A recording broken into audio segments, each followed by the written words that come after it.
And I don't need to look at the CV. I have to introduce Jörg Lange, who's a very, very close colleague to me.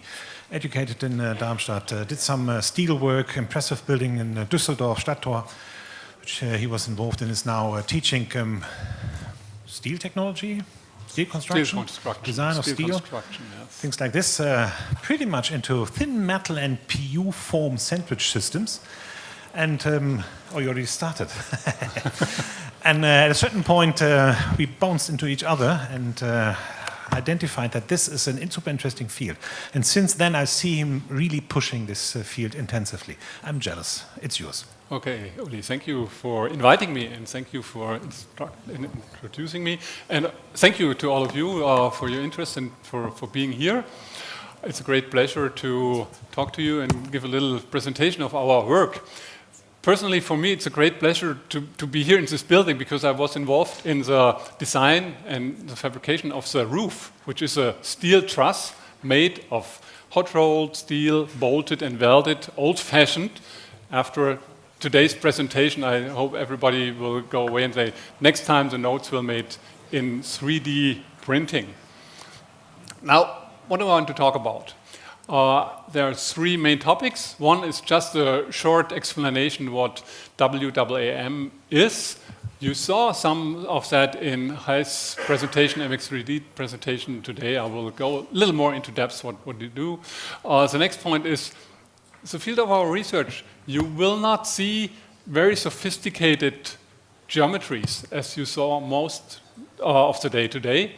We are looking to very, very simple connections, like we do it in steel.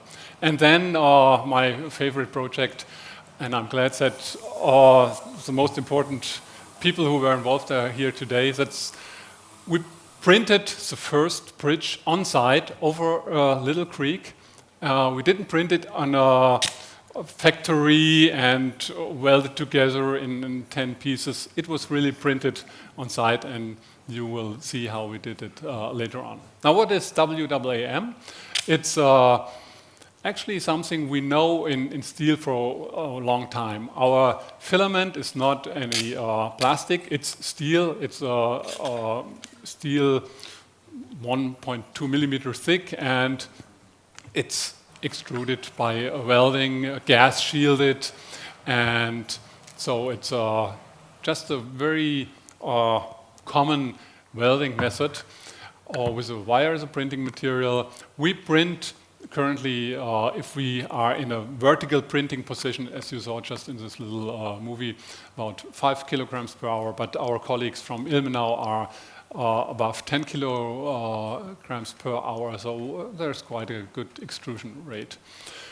What we are not doing is Formula One, sophisticated geometries. We are more with everyday use like golf or something like this. And what I mean with this, I want to show you with this building. It's a steel building standing in Darmstadt. We have a very, very simple rectangular steel frame, and we are talking about the connections from the beam to the column. Here we have a double angle connection, which is widely used in steel. You have two steel angles, you have a few bolts, and everything is bolted on site. But you need the bolts, you need the angles, you need a ladder or scaffolding for the people who are doing the erection to connect everything. And so our idea was, why not print a hook on the column? What you see here in red, it's just we print. We don't print letters on paper. We print a hook on steel, a hot-rolled steel, and we print a bolt on the beam. That's the green dot you see here, and then the erection is quite simple. You just put the bolt on the hook, and that's it. So you don't need all the double angles, the bolts and everything can be prepared in the fabrication, and it's not only a quite easy fabrication. You don't forget to bring any bolts, you don't forget any angles, everything is there, and we did it. Here you see the hook on the hot-rolled profile. And if you want to see it in reality, that's not any trick. You can see it downstairs at our beam exhibition in the ground floor, where you can see exactly the thing. Now, this was our first idea, just to take easy, normal, everyday steel connections, not a single geometry form, but something that can be incorporated into the steel fabrication 1,000 times per week, because these connections are fabricated very, very often. And of course, every connection will have a little other detail. You can do some optimization, and there we are with the question optimization. As was mentioned today quite a few times, additive manufacturing is just calling for topology optimization, because we want to print with a very small amount of material, because the printing process is that what costs money. And so if we optimize, we don't use much material, that makes us fast, and that saves material. So what we are doing is we have a design space, we have optimization of the topology in this design space, and then we get a final product which has optimal geometry, depending, of course, on the load cases and all that. So the process is not as easy in 3 steps. It's circular, not circular economy, it's circular design. So you go through this process sometimes 5 or 10 times. And now look at, again, very common end plate connection, as we also have it in steel very often. That's a very common connection we have in steel frames, transferring moments and shear forces and normal forces. And Maren Erven, who is also here and who was also involved in our bridge project, did this in her master thesis. She did this topology optimization and came to this. You don't need a head plate anymore. You just print these red connectors onto the flange of the beam, and then you put 2 beams together, or put the beam towards the column, and you introduce the bolts, and you tight the bolts, and that's it.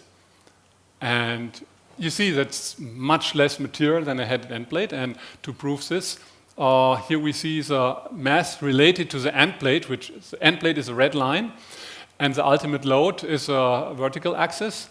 And you see, if we use as much material as for the end plate, we get nearly twice as much capacity, load capacity. And you have to go all the way down to somewhere about 40% of the material with this new connector. You need only 40% of the material with the same strength. Because the force is not transferred by bending anymore, but you get the force where it has to go by tension trajectories. And here we have, again, a master thesis that was Johanna Detke, who really printed it. And of course, the surfaces are quite rough, but when we discuss with our colleagues from mechanical engineering, they always talk about tolerances in micrometers or nanometers, but whoever is involved in building knows that tenths of a millimeter is good enough. Of course, we can improve this by milling and everything, but the point is we can optimize, we can reduce the amount of material that has to be used severely. Where might this lead to?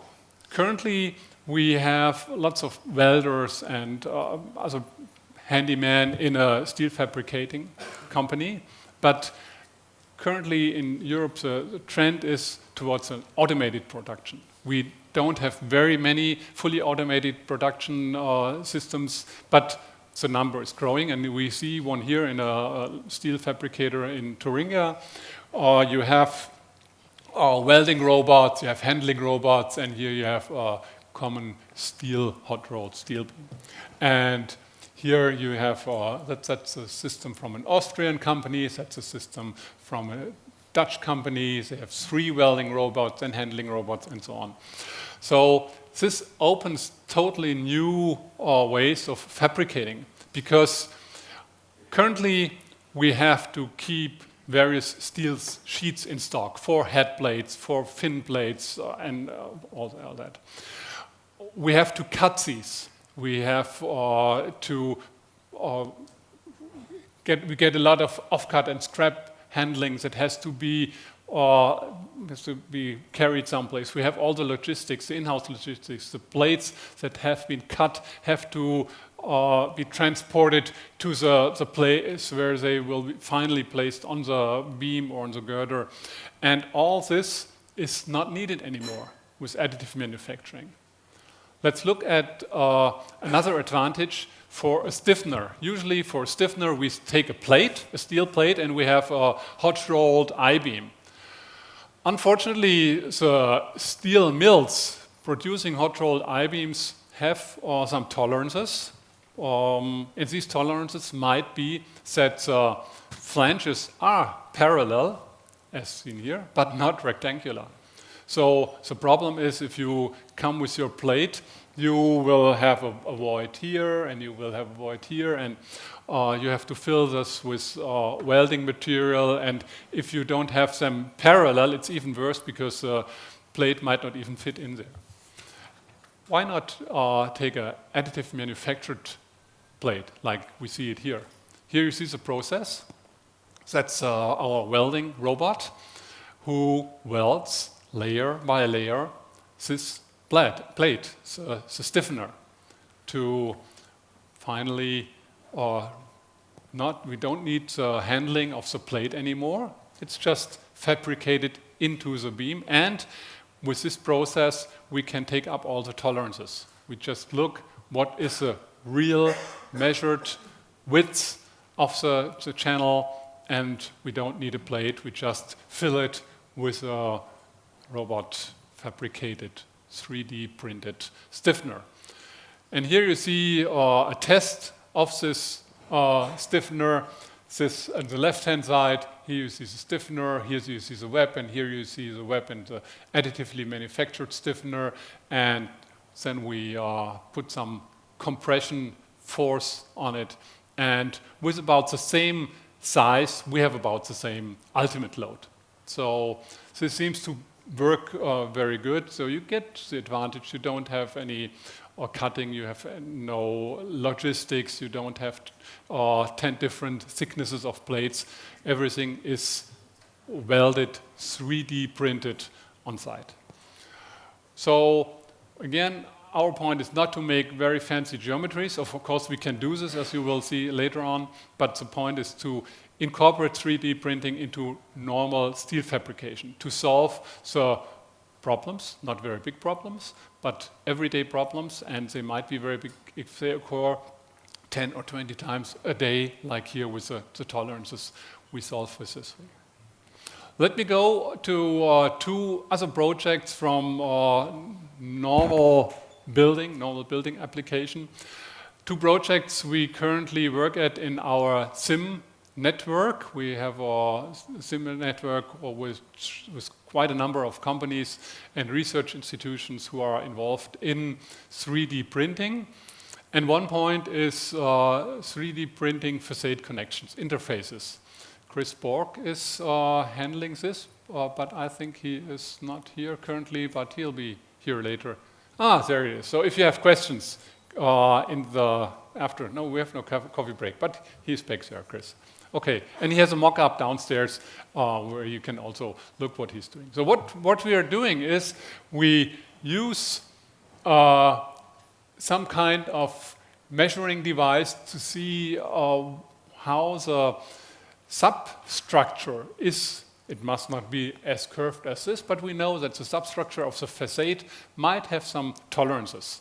So we make a geodesy camera, get exactly the size and the tolerances, and then we print the connectors, the interfaces here with a 3D printer, and then it's fixed to the existing structure, and then you can bolt or screw whatever your cladding, your facade to that. So that's also a good use of 3D printing, because with this we can react to all kinds of tolerances in newly built buildings. Of course, we have tolerances in newly built buildings, or in renovating old buildings where we might not even have the exact measurements. We have old buildings that might be 10, 20, 50, 100 years old that have to be renovated, and by this way we can take the exact geometry as built, and then we can react with this facade connectors or interfaces.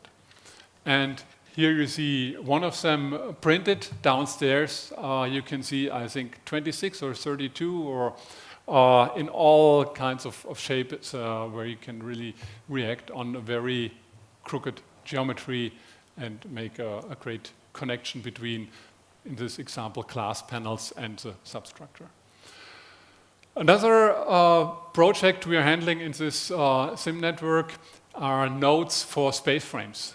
You see here a roof, and if we go to this point here, we have steel beams, hot rolled beams coming this way, but they come in various angles. So if they come in various angles, and if you have a roof with various slopes and curvatures, that makes it pretty tough because every node might be different. And up to now, that meant always cutting, welding, drilling, maybe some extra milling to get all these connections. Why not design a node that can react to the geometry? And that was part of this project. Node that can react to all kinds of inclinations of the 4 or maybe more. Currently we're talking about 4 beams that are connecting to it. And here is one node that was fabricated at one of our partners, TU Ilmenau. We have another node that was made by Gefertec, who you can also visit at one of the exhibition stands downstairs. And you see we have again, topology optimization for large moments, different moments. This is for symmetrical moment distribution. And here you see how this is. Here you will drill some holes for the bolts, and then you can use a head plate connection and connect it. And here are also companies who are network members, and of course I will not read them all to you. And if you are interested, just contact Uli or myself, because we are both partners in here, and we can give you a little more information on what's going on there. Okay, now talking about printing with steel, we always built vertical, like most of our colleagues from concrete, and it was for us a challenge to build horizontal because steel is liquid like water when you print it in the printing process. We have about 3,000 degrees, and the steel is molten and will drop off. So we were looking for a welding process that helps us to print horizontal. Why? Because we wanted to build a bridge. We wanted to build a bridge not in a industry hall somewhere, but on site. Now I have to change my jersey. See if I can do that, because now I'm not longer anybody else. It's AM Bridge, that's our team. And that was our idea. We have a robot. The robot is called Mario because he comes from Italy. And his brother Luigi is standing somewhere else. He was very sad that he was not involved in this project. So Mario stands on one side of a little creek, and he had to build 2 halves shaped like this, and at the end they had to meet somewhere. Here you can see the model in scale 1 to 10 we built and how we planned to build it. And in the model it worked quite well, not as fast as it was here in the time lab, but that was the idea, and we nearly made it this way. You will see a little difference now. One point was the material. If you build a bridge, the bridge is supposed to be used. People should be able to walk over it without being afraid that they will fall down. So we were quite happy that we have a welding process where we get stress-strain curve like we know it from normal mild steel. That's not S235 or S350, but it's made from G3SI1, which is welding material we used here, but you see we have a very high yielding and very high strain rate where we have the ultimate load. We're talking about 20 to 25%, so that's very good. And so we did this on site, and here you see the little creek. Unfortunately, the weather was not so good, and it's research, so we built a tent over it to make that all a little safer, because we're also working with gas-shielded welding, so if it's rainy and windy, that's not so good for the gas shields. That's why we added this little tent. And here you see Mario is working on this side, and then he works there, and then he goes back to this side. And so after a few weeks, we made it. You see, we changed our way to do it when we were here, and we said, well, we'll just make a strip here in between, because, well, like it's in the research, the first 2/3 worked very good, and then suddenly, due to the heat, it started with a little distortion, and we wanted to finalize the bridge. We wanted to be the first people who really make a bridge over water. So we decided to make a strip here, and then we make some strips more there. And if you go downstairs, you see that we started with the strips here and there. And when we come back, we will finish it. What happened now? Here we are. That's the way it was last week, and that's the way you see it downstairs. And we're quite proud of that, that we made that and we finished it. And we're proud that we had some partners who helped us very much with this. Fronius, who developed the welding system, Comau, people who make our robot, and all the others you see here. And so that's what I wanted to talk about, and unfortunately Mario, who welded this Ender word, is an Italian, and it took some time to translate, to teach him German. Now he can weld in German. I thought we have to teach him English so he can weld it in English, but he welded Ender in German. But actually, I think that's not the end. I'm thinking we're just at the beginning. And thank you for joining us here, and thank you for being here.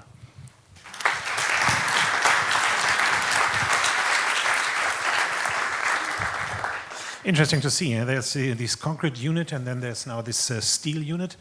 So interesting to see these different materials, pushing so much. Question to them.